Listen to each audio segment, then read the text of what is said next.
Hello everyone, this is Direwolf20, and welcome to episode 66 of Direwolf20's Let's Play series. I'm getting situated with things and stuff. I'm taking a look at doing further automation. I want to finish up the runes automation stuff today, but I also want to do a few more automation steps with Britannia. Specifically, I want to automate the alchemy catalyst. There's a few things that we might want to get ourselves that would be nice to have. I'm thinking, I really put these, well, yeah, 4 blocks apart from each other. Dire, please. I would like to move this forward one. I think that would look nice. If I moved this forward one, that would be super cool. All I need to do to move this would be to remove you and remove you. So you're a dominant spark. That sounds like a smart thing to have for this one. I have things and such that I want to do today. A lot of things. So let's see. Are you... I need runes of fire. Do I really not have any runes of fire? I do, but they're over here, aren't they? They are totally over here. Yeah, I've got like 8 of them. Nice. Soon, my friends, we will have unlimited runes of all types. And that'll be an exciting day. How am I for tablets? I have a full one in there. I want to move the mana that's in that thing. I'm going to need 2 tablets to do that. Do I have my acceleration wand on me? That would also probably be a smart thing to have. Cool. So let's pick up this mana. So I've removed the spark here so it won't automatically refill. This is this direction now. Cool. And then this one. Zoinks. Completely empty. Beautiful. That means it's easy to move. And then you're going to get this guy. You're going to go here. Inventory so full. And then this is going to get relocated to here, and then we'll put these guys back in place. So we'll put the full one here. That'll fill up all the way. That'll fill up all the way. Nice.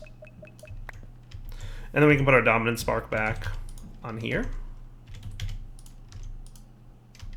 And this guy gets a dominant spark. So that'll look good, right? So we'll have similar systems. This is for crafting mana steel, like the non under the thing. This is for alchemy, and this is for duplicating of items. Sound cool? So to get this thing rolling, we just put a spark here, and we make you a dominant as well, so that you draw mana from all nearby pools. Pretty cool? And then these guys will refill the pool that's over there.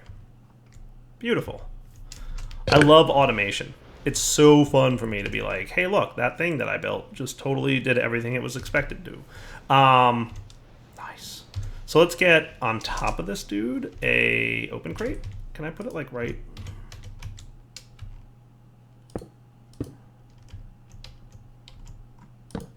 There. Ha, nice. Alchemy Catalyst has work to do. Get some dirt. So I'd like to automate these 2 things in a minute. But I think the other thing I'd like to focus on doing today is making sure that everything that I worked on last episode is finalized. So we have our fully automated rune creation going on. I might want another open crate at some point.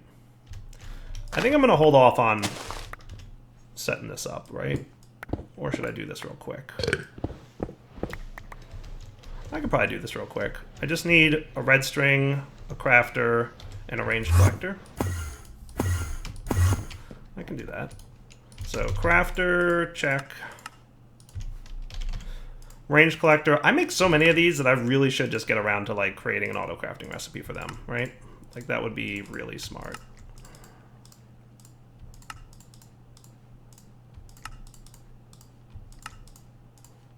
My crafter is probably almost done by now. There it is. And then red string container is what we're going to want. So we're going to want another piece of red string. Nice. And a chest. And we can get our red string container. Sweet. Cactus. to slime ball is what we're going to want to teach this guy. Because I need slime balls for something that I'm about to make. So that pattern's ready. We'll bring this over to here. And then it's simply a matter of duplicating this setup, which should be real quick, right? So we just set up our red string container like that so that he's binding to that. And then, you know, we can just literally put this thing right in the line here. We'll put the crafting pattern in there, and then we'll put a collector down here. I wonder if that thing's close enough to collect. Wouldn't it be cool if it was?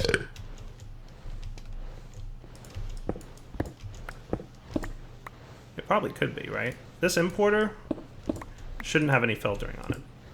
So let's move this guy. I don't suppose that by moving him he's going to retain his whitelist. So we're going to have to recreate the whitelist, but that's no big deal. We'll put this dude here. We will put this cable back, and then we just dual purpose this thing, right? So slime balls are going to be part of the whitelist now, because that's what we're going to be crafting over here as the whitelist. And then mana stuff, right? So mana glass,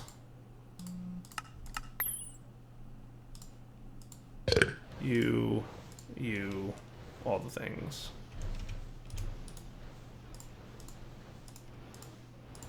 So we'll just basically recreate this. And then we'll put everything in there. So now what I should be able to do with all this cool stuff is craft slime balls. That was the purpose of setting up what I just set up. Beautiful. I love it. Cactus into slime. Perfect. Exactly what I wanted to see. Now we can pop over to here and teach this thing how to make sticky pistons, because I want to make ME storage buses. And I didn't have a way to automate sticky pistons, but now I do. All in the name of automation.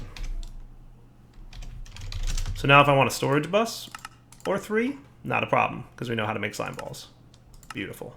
All right, cool. Putting away other stuff. So I'm ready now, I think, to finalize the automation of what we set up with the runic altar stuff last episode.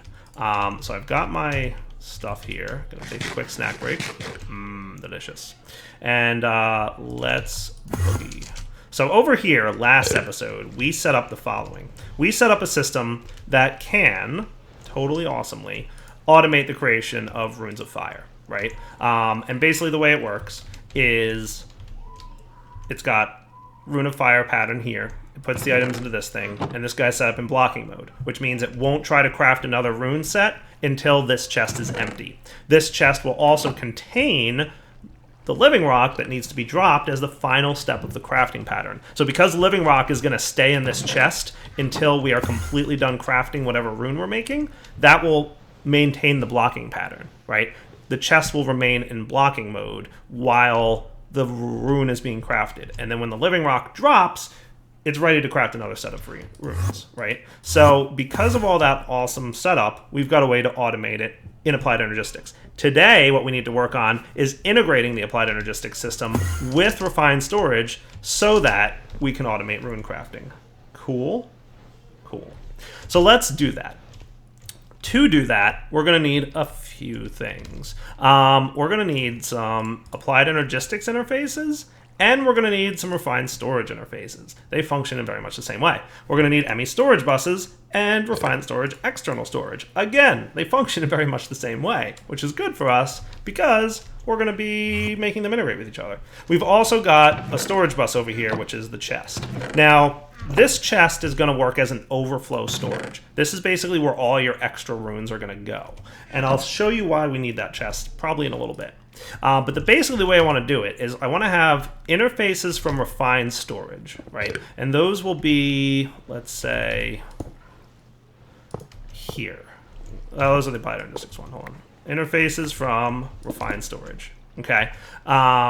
Whose job it will be to hold the items that are required for a crafting operation for the applied energistics system. And to make them talk to each other, we're going to want to put external storage buses from applied energistics on here and hook them up like so.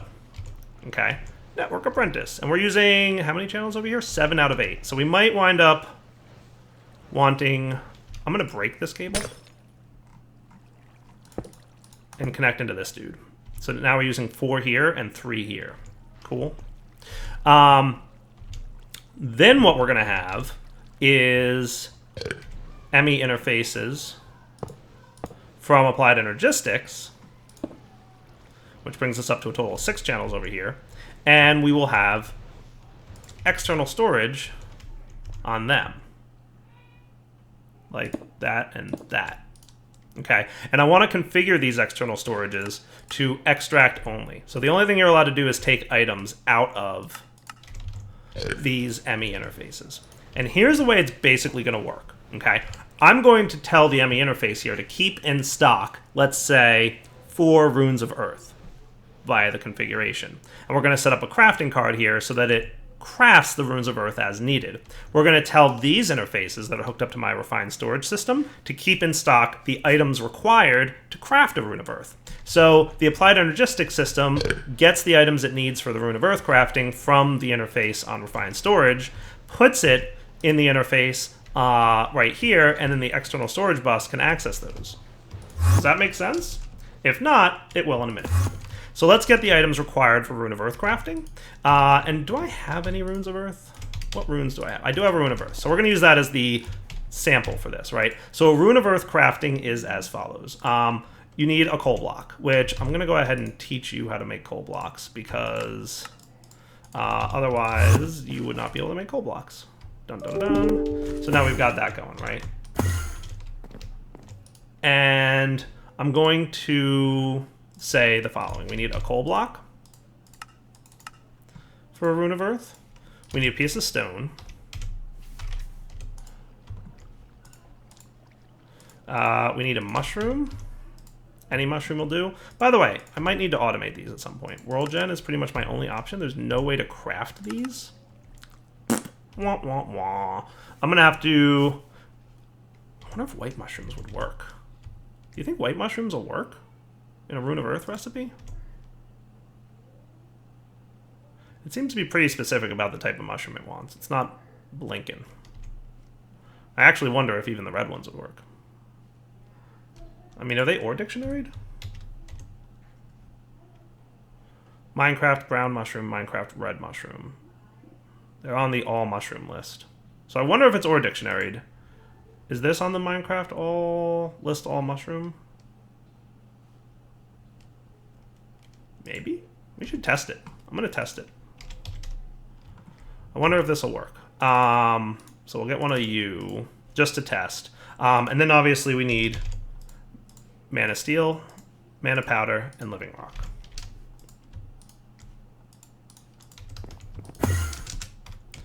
I'm just going to go manually drop these in here and see if things work. You ready? Aw, sad face. Brown mushroom, though. Totally works. Cool. Okay. So, with that, we cannot use regular mushrooms. So we're going to have to figure out how to automate mushrooms at some point if we want to have full-blown automation. It shouldn't be hard. I mean, it shouldn't be hard. We'll figure it out. So we'll come down here. We'll teach this thing that, hey, if I were to give you stone, coal, and a brown mushroom, along with... Oh, you know what? It probably... Yeah. I might have to be careful with that ranged collector that I put over there, but we'll see. It might be in... Are you really in range, this ranged collector, or in range of this? It might be. And if that's the case, maybe I'll move it to, like, over here. If it becomes a problem for me. But anyway, given those items, you will get 2 Runes of Earth.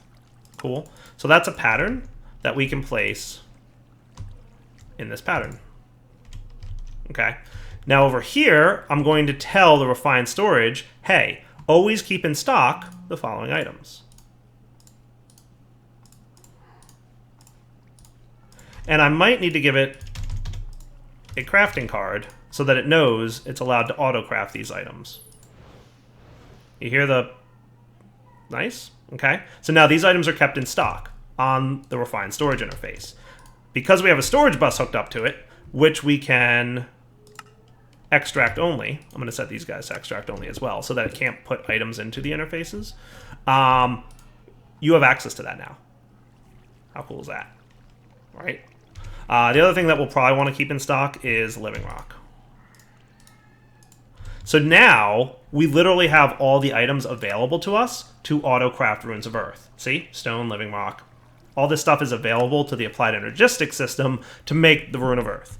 So now all we got to do is come over to this applied energistics guy and say, hey, you know what I would really love? If you were to keep in stock 4 runes of earth at all times. Okay? Now, just like we need a crafting card on these guys, we're going to need a crafting card for this. So to get one of those, let's pop over here. Crafting card, we're going to need a basic card. And I might as well just get 2 of these. Okay, so watch what's going to happen as soon as I place in here a crafting card. You ready? This should work. In theory. Don't make a liar out of me now. You know how to do this. This should be working. Oh, you know why? Because I said I want 4. And it only has enough to make 1. That's why. So let's do 2 for now. If I want to keep 4 in stock at all times, all I need to do is put 2 sets of ingredients in here. But for now, that should work.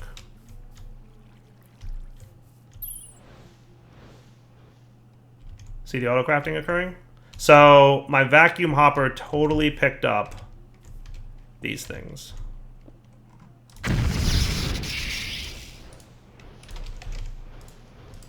It totally did. So we're going to have to move that vacuum chest in. Nice. So then that picked it up, it dropped the thing, it did everything it was supposed to, and now it's keeping the 2 runes of earth that I want in stock. And because these are being kept in stock, it refilled them here. So we're ready to make 2 more runes. Nice. Nice. Now if I were to, you ready for this? Check this out. The runes of earth are available because I've got the external bus hooked up on the applied energistics guy down there. So the refined storage system can see the things being kept in stock here. How cool is that? That is automated rune crafting, my friends, because watch what happens when I say, hey, I'm going to go use some of those runes of earth. You ready? Ta-da! It auto-crafted a new set for me. Automatically. And it's always going to keep those runes of earth in stock. Nice. I like it. So let's move. And unfortunately, I have to reprogram the whitelist because I'm moving this. But let's try and move this thing in such a way that he's not... Enderman? Enderman. Beat it. Let's move this in such a way that it's not in the way. I'm hoping that maybe here will be a good spot. I don't know the range on these. Does it tell me ranged collector in the book what the range is? 6 blocks around it. So 1, 2, 3. So that's probably within range, right? But this is 1, 2, 3, 4, 5, 6. It might be. It depends if it's a circle or a square. If it's a square, it needs to be 1 further away. If it's a circle, it should be fine there. So let's just... I'll test this by saying ranged collector, you go here. You're allowed to pick up mana steel and mana whatever.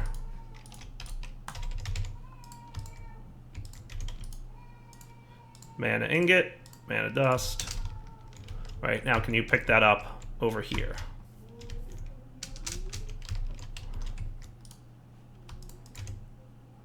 Nope, doesn't seem to be a problem.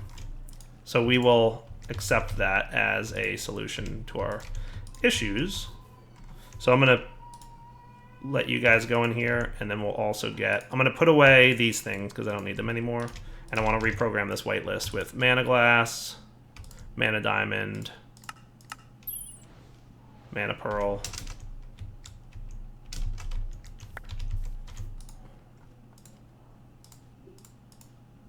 and that should be cool. Oh, and slime ball.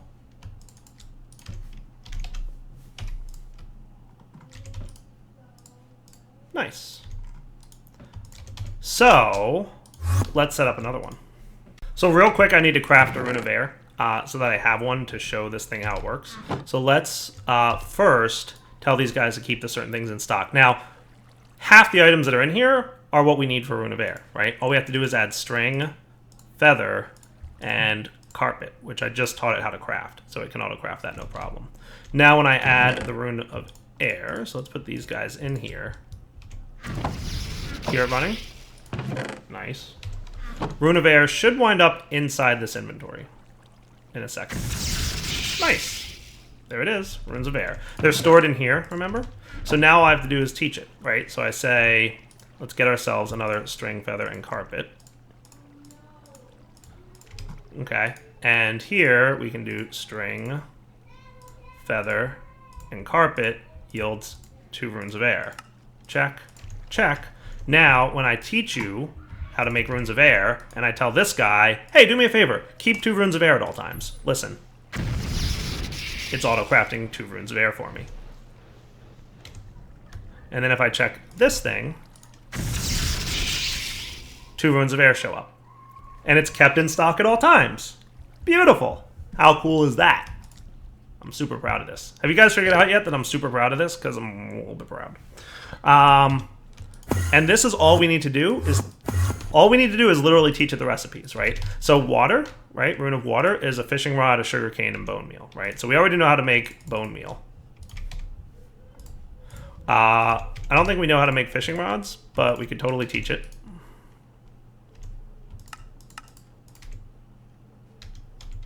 Did not mean to throw that on the ground. I'm sure you guys knew that already, though, right? There we go, fishing rod. And I can now ask for a fishing rod. And then we need sugar cane. Right? So I can pop over here and set up the next pattern.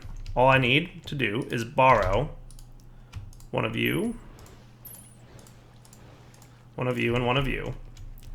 We put the pattern in here, so fishing rod, bone meal, that stuff, right? Add these to this list. Whoops.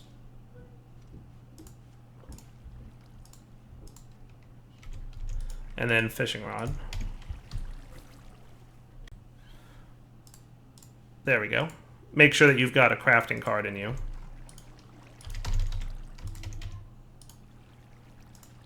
So that you know to craft fishing rods.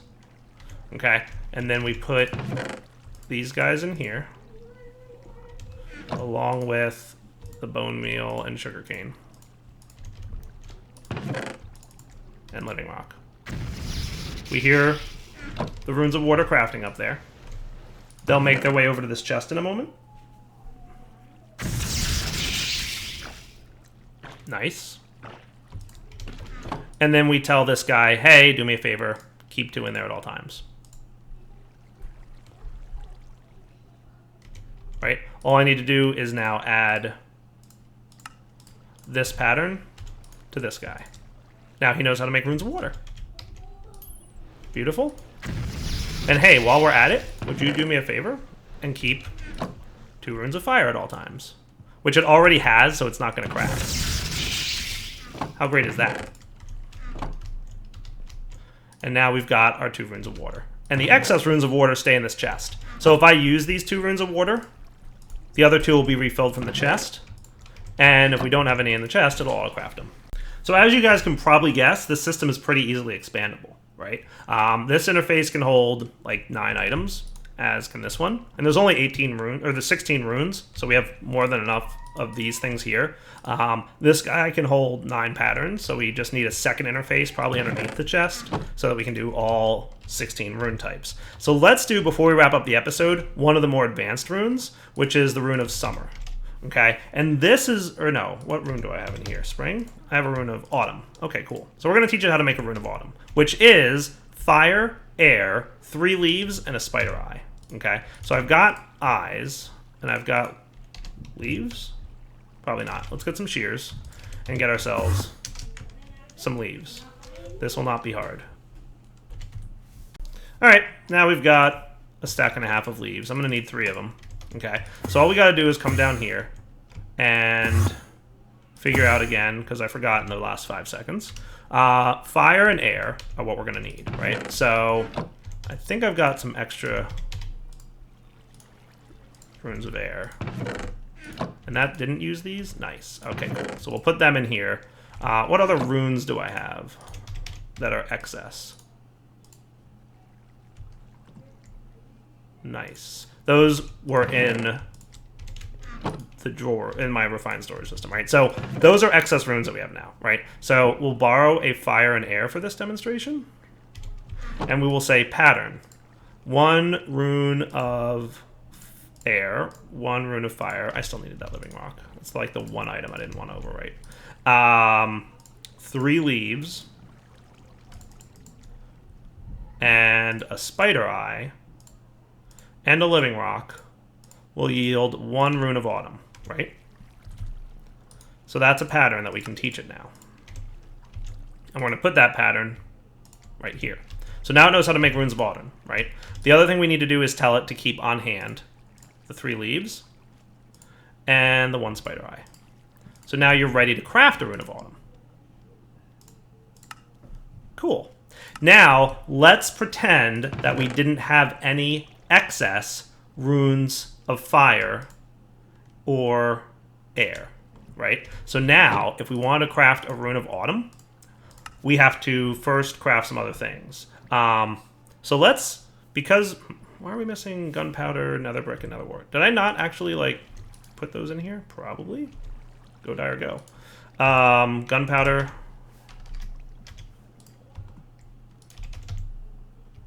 Nether wart. And nether brick. I'm gonna have to, like, get another work farm going and other things, but I'm a little excited by the project I'm working on right now. So we will get to that. I'm also gonna tell it to keep 3 of each of these in stock at all times, just so it has a few extra, and we'll even keep a few extra living rock. Let's make it 5. That works, right? So now I should be able to come over here and say I want to craft a rune of autumn, right? And see, it needs to craft a rune of fire first, a rune of air first, and then it can make the rune of autumn. Nice. That's what we're going to see happen in a second. Let's put away the leaves and the spider eye. And all I need to do now is tell this guy to keep 1 rune of autumn in there for now, because that's kind of all the ingredients I have stuff for. So we'll say 1 rune of autumn. You ready? Watch what's going to happen. First, it's going to craft, it looks like, the rune of air. It's making that. And it crafts it.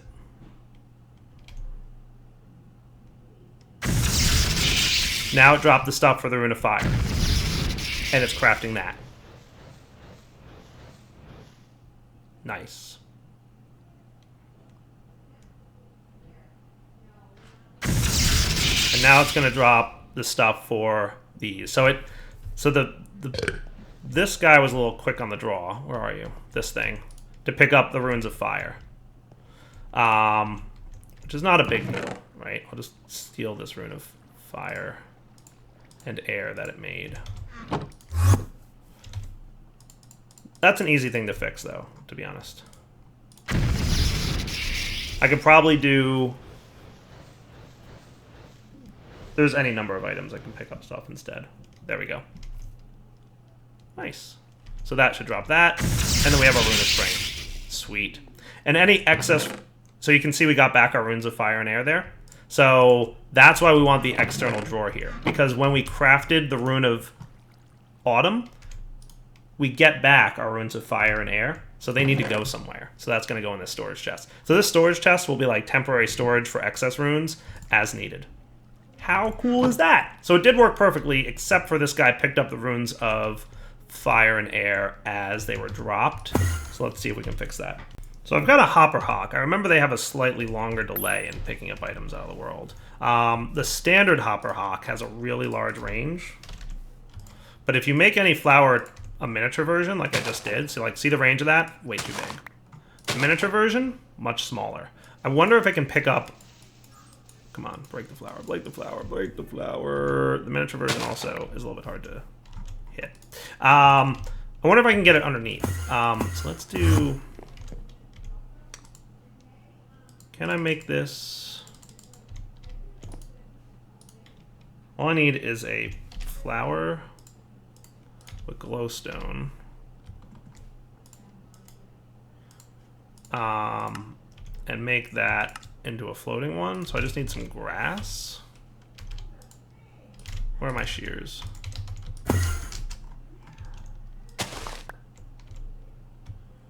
You will get me what I want, yes? Nice. I could teach that at some point so that it's automated, but we'll get there. And then you, with you? Floating Hopper Hawk Petite. That's what I want. Let's get a chest.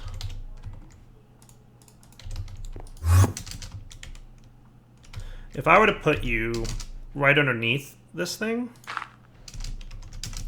would you pick up the runes that are dropped here? So for example, I need you to have a chest next to you for a moment.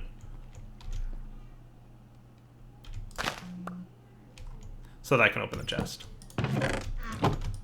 Cool. So let's say that shears were on the ground here. Would you pick them up?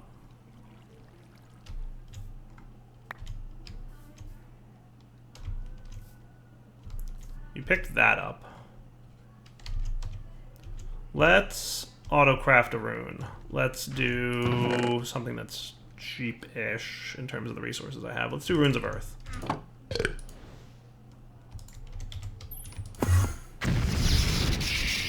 I want to see if it can pick up the Rune of Earth when it's sitting on top of the runic altar from underground.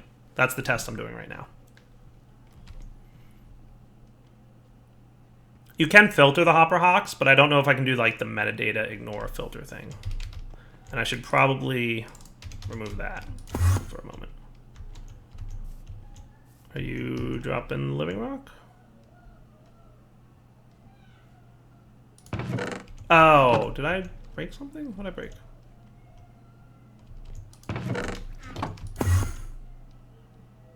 You should be good.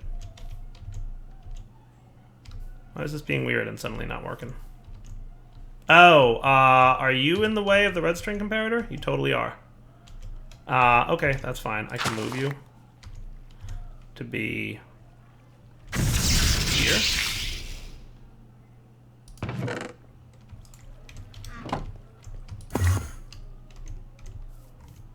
I don't think it picked it up.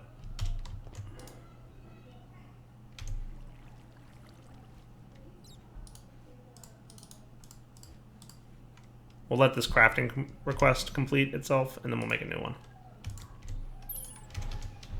I just want to stand back and make sure my ring's not on, so that I'm not interacting in any way that's bad.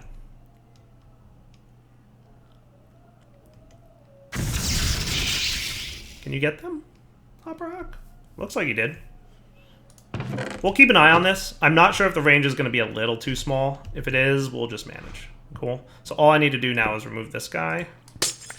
Grab this. So that was... Did you go in here already? Nope. Where's the thing I just broke?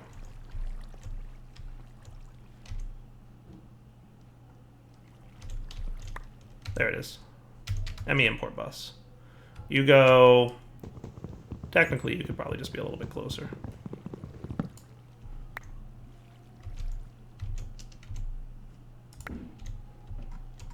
You could go here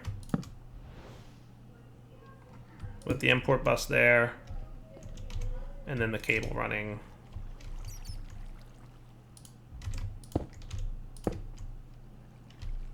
like so. Not the greatest I've ever done, but it works. So then when there's 2 of those sitting there, they should be picked up by the Hopper Hawk. That should solve our problem, but like I said, we're going to want to keep an eye on it. And now you should have your 2 Ruins of Earth sitting there. We'll put these back in here. Everybody's happy. Nice. That'll work, I think. I think that'll work. We'll just have to keep an eye on it, but I think that should be cool. Like I said, with the Mana Seer monocle, we should have a rough idea of where this thing can pick up. I think we're good. All right, so I'm going to call that wrapping up point for the episode. Hope you guys enjoyed it. We will come back next time. I want to disable this and this, just for visual purposes. Cool, right? So, auto-crafting runes, totally working. Like, 100%. I think that there's no issue with this, and I think it will always work. And I'm really proud of it, in case you guys hadn't picked up on that point.